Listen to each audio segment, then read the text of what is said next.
அது என்ன, கிச்சனுக்குள்ள போகும்போது கை நல்லா இருந்துச்சு, வரும்போது அடிபட்டுருச்சா? காஃபி போடுறதுக்காக போன இடத்துல கையில அடிபடுற அளவுக்கு அப்படி என்ன நடந்துச்சு?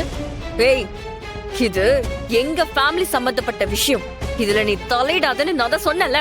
அப்புறம் எதுக்கு இதெல்லாம் கேட்டுக்கிட்டு இருக்க? ரித்திகா, நான் கேக்குறேன், நீ எனக்கு பதில் சொல்லு. உன் கையில எப்படி அடிபடுச்சு? டேய் கபிலா, என்னப்பா இது? ஒருத்தி கையில அடிபட்டுருச்சுன்னு சொல்றா, நீங்க என்னடான்னா அதை ஆராய்ச்சிட்டு இருக்கீங்க? மா, சும்மா உன் மருமகளுக்கு சப்போர்ட் பண்றதுக்காக ஏதாவது சொல்லி சமாளிச்சிட்டு இருக்காங்க.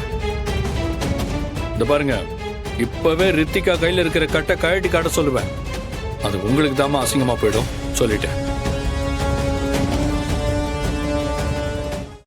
இன்றே டவுன்லோட் செய்து உங்கள் ஃபேவரட் ஷோக்களை என்ஜாய் பண்ணுங்க.